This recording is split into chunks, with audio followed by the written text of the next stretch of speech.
الحمد لله وكفى وسلام على عباده الذين اصطفى أما بعد فأعوذ بالله من الشيطان الرجيم بسم الله الرحمن الرحيم قال الله تبارك وتعالى في كلام المجيد والفرقان الحميد ما كان محمد أبا أحد من رجالكم ولكن رسول الله وخاتم النبيين وكان الله بكل شيء عليما۔ امام الانبیاء محبوب کبریا صلی اللہ علیہ وسلم کی کچھ حقوق بیان کیے تھے گزشتہ جمعے میں۔ آج تیسرا حق بیان کیا جائے گا۔ پہلا حق یہ کہ نبی کریم صلی اللہ علیہ وسلم کی ذات اقدس پر ایمان لائے۔ دوسرا حق یہ ہے کہ نبی کریم صلی اللہ علیہ وسلم پر درود شریف پڑھا جائے۔ تیسرا حق یہ ہے کہ نبی کریم صلی اللہ علیہ وسلم کی تعظیم، عزت، ادب کیا جائے۔ قرآن مجید فرقان حمید میں اللہ رب العزت ارشاد فرماتے ہیں اِنَّا أَرْسَلْنَاكَ شَاهِدًا وَمُبَشِّرًا وَنَذِيرًا لِتُؤْمِنُوا بِاللَّهِ وَرَسُولِهِ وَتُعَزِّرُوهُ وَتُوَقِّرُوهُ وَتُسَبِّحُوهُ بُكْرَةً وَأَصِيلًا۔ اللہ کے نبی پر ایمان بھی لانا چاہیے، وَتُوَقِّرُوهُ، اور نبی کریم صلی اللہ علیہ وسلم کی عزت و تکریم بھی کرنی چاہیے۔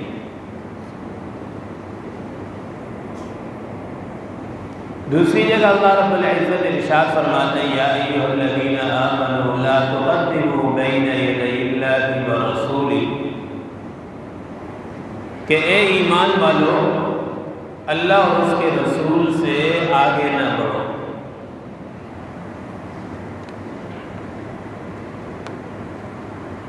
اب نبی کریم صلی اللہ علیہ وسلم کا ادب تو ایک یہ تھا، جب صحابہ کرام رضوان اللہ تعالیٰ علیہ اجمعین چلتے تھے تو نبی کریم صلی اللہ علیہ وسلم سے آگے نہیں پیچھے چلتے تھے۔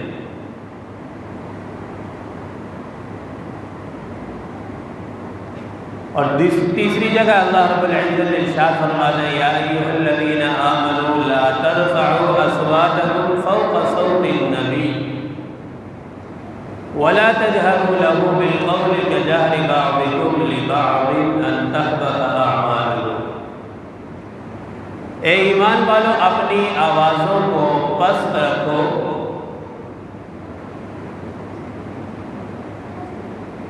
فوق صوت النبی، نبی کی آواز سے پست رکھو، آہستہ رکھو۔ اگر تمہاری آواز نبی کی آواز سے بلند ہو جائے گی تو یہ بے ادبی ہے، اور جب بے ادبی ہوگی تو پھر تمہارے اعمال ضائع کر دیے جائیں گے۔ ان تحبط اعمالکم وانتم لا تشعرون، پھر تمہیں اس چیز کا علم بھی نہیں ہوگا کہ تمہاری کس وجہ سے تمہارے اعمال ضائع کیے۔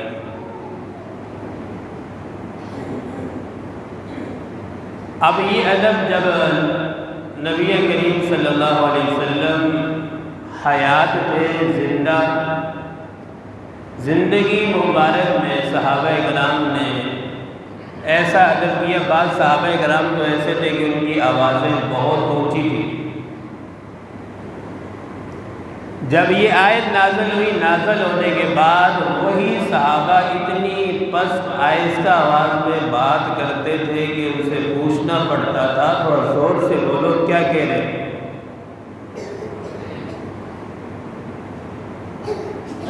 اور یہی ادب آج بھی موجود ہے۔ مکہ مکرمہ میں، مدینہ منورہ میں چلے جائیں، پوری مسجد نبوی میں ہزاروں نہیں کروڑوں کا مجمع ہوتا ہے، لیکن کیا مجال ہے وہاں کوئی اونچی آواز سے بات کرے یا شور شرابہ، بلکہ وہاں کی در و دیوار، نلکے، ہر چیز ادب کرتے ہوئے نظر آتے ہیں۔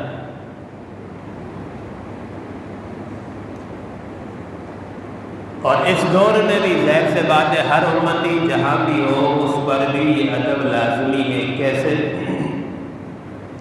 جب اذان ہوتی ہے، یہ اذان بھی نبی کی آواز ہے، تو اذان ہو جائے حکم ہے، کاروبار میں ہو، دکان میں ہو، گھر میں ہو، کہیں بھی ہو، خاموش ہو جائے، اذان خاموشی سے سننا چاہیے۔ اور اگر کوئی آدمی دوران اذان باتیں کرتا رہے، اپنے کام میں لگا رہے، شور کرتا رہے، تو علماء فرماتے ہیں خطرہ ہے ایسے آدمی کا جو اذان کی پیروی کرے، اس کا ایمان ختم ہو سکتا ہے، ایمان سے محروم ہو سکتا ہے۔ جو آدمی اذان کا احترام نہ کرے، دوران اذان حکم ہے، قرآن پڑھ رہے ہو تو وہ بھی روک دو، اذان سنو۔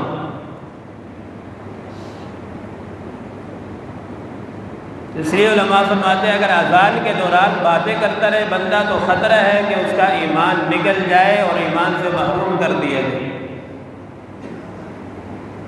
اسی طریقے سے لا تجعلوا دعاء الرسول بینکم کدعاء بعضکم بعضا۔ اللہ رب العزت ارشاد فرماتے ہیں کہ نبی کو ایسے مت پکارو جیسے تم ایک دوسرے کو پکارتے ہو، پیچھے سے آواز دیتے ہو، اے طلحہ، اے عبداللہ، تو نبی کو اس طرح مت پکارو۔ اب نبی کو یا محمد نہیں کہہ سکتے۔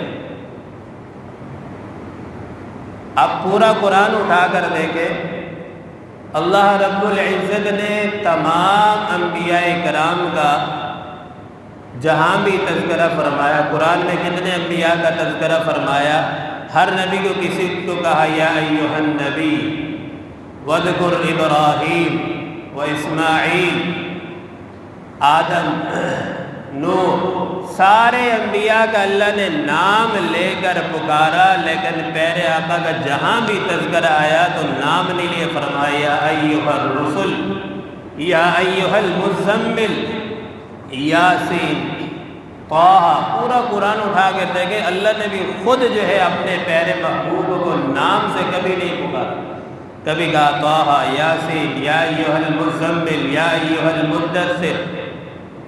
پورے قرآن میں اللہ نے بھی اپنے پیارے محبوب کو نام سے نہیں پکارا۔ اب اس کے بعد یہی ادب، ظاہر سی بات ہے،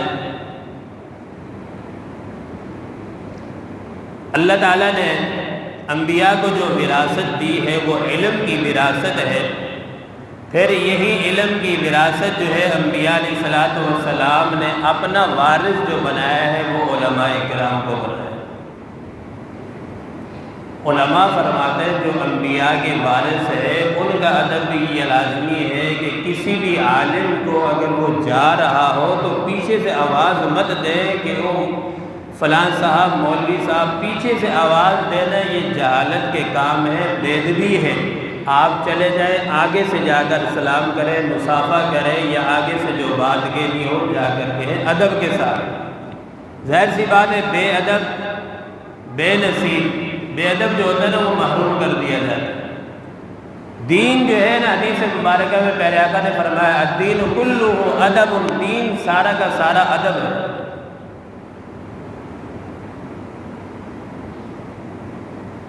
جو با ادب ہوتا ہے اللہ تعالیٰ اسے ہی نوازتا ہے، بے ادب کو اللہ تعالیٰ نوازتا نہیں، محروم فرماتا ہے۔ اسی طریقے سے قرآن پاک میں ایک جگہ اور اللہ رب العزت نے ارشاد فرمایا ان الذین ینادونک من وراء الحجرات اکثرهم لا یعقلون۔ پیارے صحابہ، اللہ نے ارشاد فرمایا کہ اگر تم نے نبی کے گھر آتے ہو آ کر گیٹ نہیں کھٹکانا. کوئی اگر کسی نے ملنا ہے یا کوئی بات کرنی ہے تو وہ آ کر گیٹ کے پاس کھڑا ہو جائے. کھڑا ہونے کے بعد جب نبی کریم صلی اللہ علیہ وسلم خود نکلے پھر بات کر لو. گیٹ نہیں کھٹکاؤ، یہ بھی بے ادبی. سارے آداب اللہ رب العزت خود سکھا رہے ہیں کہ میرے محبوب کی اس طرح بے ادبی نہیں کرنی. بے ادبی کرو گے تو پھر جو ہے ناکام ہو جاؤ گے، محروم کر دیے جاؤ گے.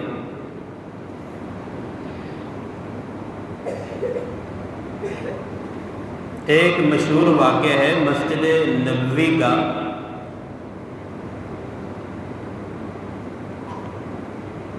امام الانبیاء محبوب کبریا صلی اللہ علیہ وسلم پہلے جو ہے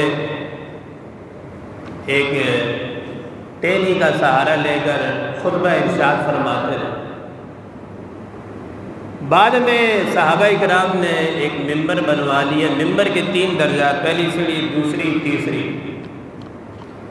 اب پیارے آقا صلی اللہ علیہ وسلم پہلی سیڑھی پر تشریف فرما ہو کر خطبہ ارشاد فرماتے تھے. اب جب دنیا سے نبی کریم صلی اللہ علیہ وسلم رخصت ہو گئے، رخصت ہونے کے بعد سیدنا صدیق اکبر رضی اللہ تعالیٰ عنہ خلیفہ بنے. سیدنا صدیق اکبر رضی اللہ تعالیٰ عنہ جب خلیفہ بنے تو صدیق اکبر رضی اللہ تعالیٰ نے یہ ادب فرمایا کہ جہاں نبی کریم صلی اللہ علیہ وسلم تشریف فرما ہوتے تھے وہاں نہیں بیٹھے. پہلی سیڑھی چھوڑ کر دوسری سیڑھی میں بیٹھ کر صدیق اکبر رضی اللہ تعالیٰ نے خطبہ دی. فرمایا اگر میں پہلی سیڑھی میں بیٹھتا ہوں تو یہ بے ادبی ہے. پھر جب صدیق اکبر رضی اللہ تعالیٰ دنیا سے رخصت ہوئے، سیدنا فاروق اعظم رضی اللہ تعالیٰ عنہ خلیفہ بنے. تو جب فاروق اعظم رضی اللہ تعالیٰ عنہ خلیفہ بنے تو آپ نے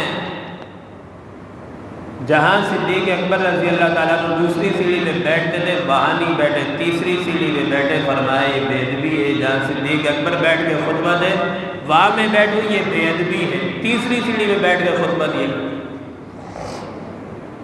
ایک دفعہ امام الانبیاء محبوب کبریا صلی اللہ علیہ وسلم کے آخری ایام ہیں. آپ صلی اللہ علیہ وسلم کی حیات مبارکہ میں سیدنا صدیق اکبر رضی اللہ تعالیٰ عنہ نے 17 نمازیں پڑھائی. ایک دفعہ بیمار تھے، اندر الحجرے سے مسجد نبوی میں صحابہ کو حکم فرمایا کہ مروا ابا بکر فلیصلی بالناس. ابو بکر کو کہیں کہ وہ میری جگہ نمازیں پڑھائے. اب صحابہ کرام کی کیا کیفیات، کیا ایمان.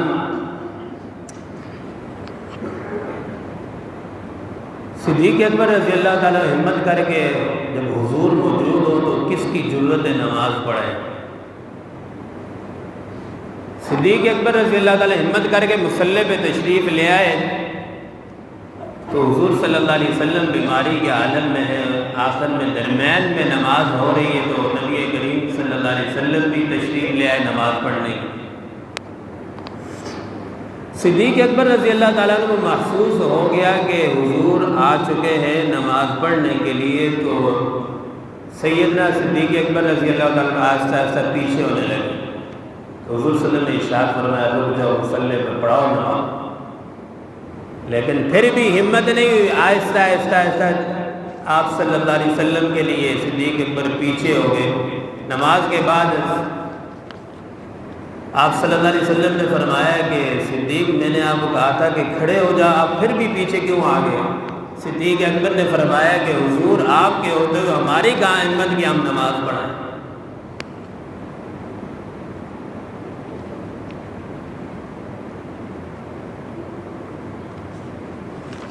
تو صحابہ کرام نے امام الانبیاء صلی اللہ علیہ وسلم کا ادب فرمایا اور اللہ نے پھر ان کو نوازا بھی.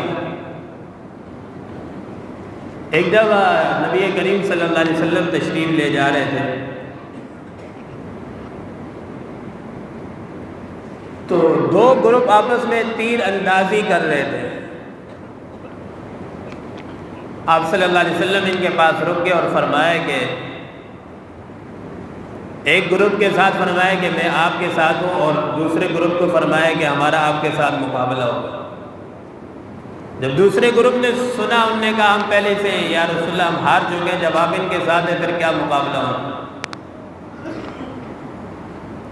پھر آپ صلی اللہ علیہ وسلم نے فرمایا ٹھیک ہے میں دونوں کے ساتھ ہوں، آپ دونوں تیر اندازی کریں۔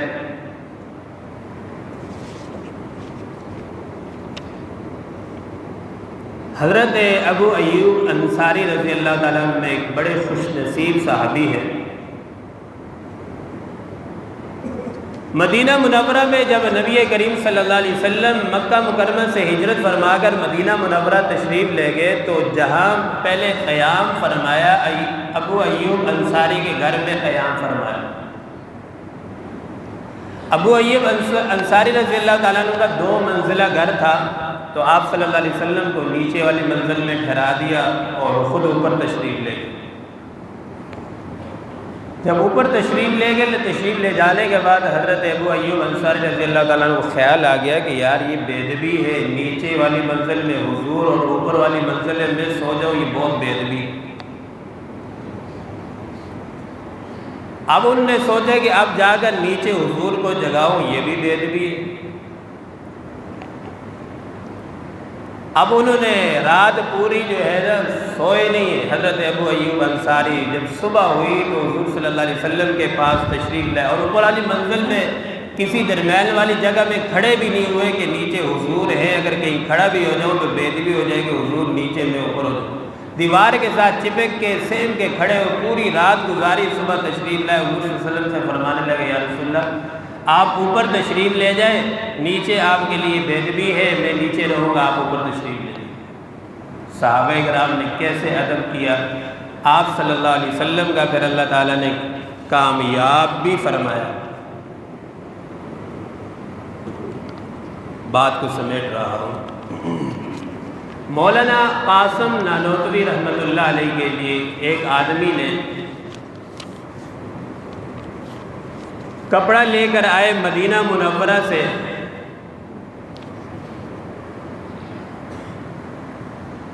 تو کسی صاحب نے کہا کہ حضرت یہ تو آپ جیسے کپڑا لائے وہ آدمی کپڑا لانے کا تحفہ لائے مدینہ منورہ سے۔ کہنے والے نے کہا کہ حضرت یہ تو مدینہ کا کپڑا تھوڑی، مدینہ میں جتنے بھی برانڈ آتے ہیں، کوئی چین سے کوئی امریکہ، باہر کے سارے برانڈ ہوتے ہیں، تجارت جیسے ہوتی ہے، تو آپ اس کو کیوں بوسہ دیں؟ مولانا رشید احمد گنگوئی رحمۃ اللہ علیہ نے فرمایا کہ دیکھو جس کپڑے کو بھی، جس چیز کو بھی مدینہ کی ہوا لگ گئی وہ کپڑا جو ہے نا معظم تعظیم والا بنا۔ مولانا قاسم نانوتوی رحمۃ اللہ علیہ انگریز نے جب سختی شروع کی تو روپوش ہو گئے، نظر بند کر دیے۔ روپوش ہونے کے بعد 3 دن کے بعد حضرت باہر نکل آئے۔ کسی نے کہا کہ حضرت ابھی بھی خطرہ ہے، آپ روپوش لیں۔ مولانا قاسم نانوتوی رحمۃ اللہ علیہ نے فرمایا کہ سنت تھی، 3 دن آپ صلی اللہ علیہ وسلم روپوش ہوئے، تو میں بھی سنت پوری کرنے کے لیے جو ہے روپوش ہوا، باقی خطرہ مطرے سے ہمیں کوئی ڈر نہیں لگتی، ہم نے صرف سنت پوری کی، 3 دن روپوش ہوئے اور باہر نکل۔ تو میرے دوستو یاد رکھو ربیع الاول کا مہینہ ہے، ربیع الاول کا جو مہینہ ہے یہ ہمیں یہ پیغام دیتا ہے کہ سیرت جو ہے یہ اپنانے کی چیز ہے، منانے کی نہیں۔ آج ہمارا تو عجیب ایمان ہے کہ گلیاں سجا دیتے ہیں، ہر چیز دنیا کی سجا لیتے ہیں، لیکن اپنے جسم کو سیرت سے نہیں سجاتے، تو اس کو کوئی فائدہ تو نہیں ہے۔ اور ایک بات اور یاد رکھیں کہ اسلام میں کتنی عیدیں ہیں؟ 2 عیدیں۔ کتنی عیدیں؟ 2 عیدیں۔ عید الفطر ہے، عید الاضحیٰ ہے، اس کے بعد کوئی عید نہیں ہے۔ اگر کوئی اور عید ہوتی تو نبی کریم صلی اللہ علیہ وسلم کی مبارک زندگی میں ربیع الاول 63 مرتبہ آیا تو حضور خود حکم دیتے یا کبھی کہتے کہ اس دن میں پیدا ہوا ہوں، تو آپ صحابہ اکرام سے کہتے کہ خوشی مناؤ، لیکن کوئی خوشی نہیں۔ تو بدعت اسی کو کہتے ہیں۔ پھر بعض لوگ اس چیز کو یہ نام دے دیتے کہ یہ بدعت حسنہ ہے، بدعت حسنہ کا مطلب اچھی بدعت ہو. بھائی کوئی اچھا گناہ کوئی نہیں ہوتا، گناہ ہے، کوئی اچھا گناہ نہیں ہوتا. بدعت چاہے اچھی ہو بری ہو، سارا گناہ ہے، حرام ہے. تو اسلام میں 2 ہی عیدیں ہیں. اب دیکھیں عید الفطر ہے، اس کی نماز ہے، عید الاضحیٰ ہے، اس کی نماز ہے. تیسری جو ان لوگوں نے اپنی طرف سے گھڑی عید میلاد النبی، اب تو اس کی نماز بھی نکالی. تبدیلی آ رہی ہے نا، ہر روزانہ تبدیلی، نئی چیزیں آ رہی ہیں مارکیٹ میں. تو لہٰذا اپنے آپ کو ان خرافات سے، بدعات سے بچانا لازمی ہے. یاد رکھیں سیرت اپنانے کی چیز ہے، منانے کی نہیں. اب ایک سنت کو جو آدمی زندہ کرتا ہے، امام غزالی فرماتے ہیں کہ ایک سنت کو زندہ کرنا کروڑوں نفل شب بیداری سے بہتر ہے. ایک طرف آپ کروڑ نفل پڑھتے ہیں اور ایک طرف ایک سنت ادا کریں تو وہ سنت کروڑ نفلوں سے بہتر ہے. اللہ رب العزت سے دعا ہے کہ اللہ رب العزت ہم سب کو سیرت اپنانے کی توفیق عطا فرمائے. وآخر دعوانا الحمدللہ.